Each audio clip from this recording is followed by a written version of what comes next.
नमस्कार, मैं शुभांशी त्रिपाठी और आप देख रहे हैं जन एक्सप्रेस। आज की सबसे बड़ी खबर ममता बनर्जी से जुड़ी हुई है, जहां चुनाव नतीजों के बाद सियासत अपने चरम पर पहुंच गई है।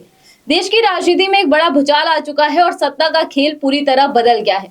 पश्चिम बंगाल की मुख्यमंत्री ममता बनर्जी ने अपनी हार को मानने से साफ इनकार कर दिया है। उन्होंने इसे जनता का फैसला नहीं बल्कि चुनाव आयोग और भाजपा की साजिश बताया है। एक तरफ इलेक्शन कमीशन ऑफ इंडिया पूरे चुनाव को निष्पक्ष बता रहा है, तो वहीं दूसरी तरफ ममता बनर्जी का कहना है कि जनादेश लूटा गया है। तो आखिर सच क्या है? क्या बंगाल में भाजपा की जीत सोची समझी साजिश है? क्या वाकई बंगाल में लोकतंत्र पर सवाल खड़े हो रहे हैं, या फिर ये हार के बाद की राजनीतिक रणनीति है? आइए समझते हैं इस पूरे मामले को गहराई से। आपको बता दें कि पश्चिम बंगाल विधानसभा चुनाव के नतीजों ने इस बार बड़ा राजनीतिक उलटफेर किया है। भारतीय जनता पार्टी ने 293 में से 207 सीटों पर जीत हासिल कर शानदार बहुमत पाई है, जबकि ममता बनर्जी की अगुवाई वाली ऑल इंडिया तृणमूल कांग्रेस यानी टीएमसी ने 100 सीटों का आंकड़ा भी पार नहीं कर सकी। सबसे चौंकाने वाली बात यह रही कि खुद ममता बनर्जी को भवानीपुर सीट से हार का सामना करना पड़ा, लेकिन इसके बाद जो हुआ उसने पूरे देश की राजनीति को हिला दिया है।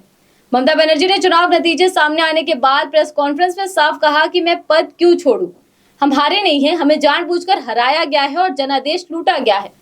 उन्होंने आरोप लगाया कि लगभग 100 सीटों पर लूट हुई है और मतगणना की प्रक्रिया को जानबूझकर धीमा किया गया है।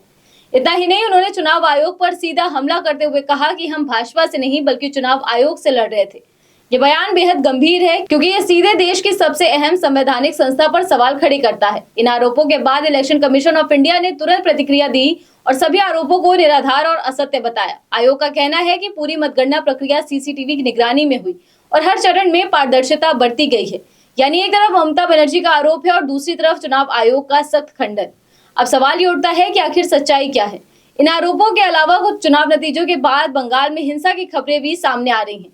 कई जगहों पर भारतीय जनता पार्टी और ऑल इंडिया तृणमूल कांग्रेस के कार्यकर्ताओं के बीच झड़प हुई है।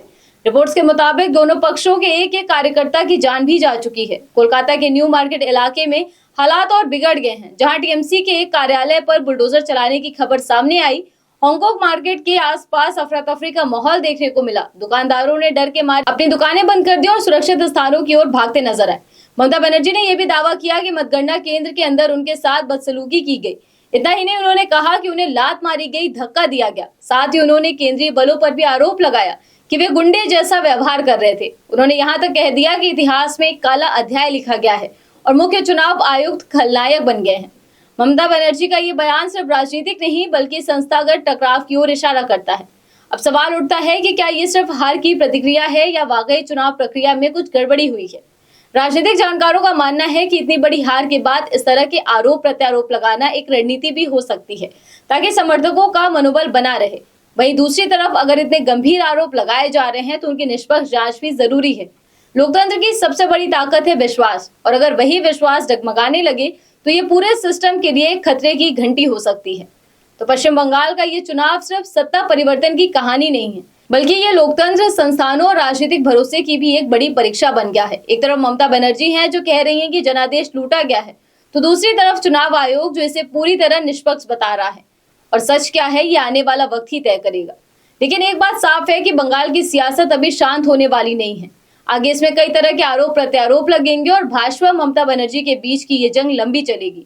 आप क्या सोचते हैं? क्या ये वाकई साजिश है या फिर राजनीतिक बयानबाजी? क्या चुनाव के परिणाम 100% सही हैं और पारदर्शी हैं? फिलहाल इस खबर में बस इतना ही। आप देखते रहिए जन एक्सप्रेस। धन्यवाद।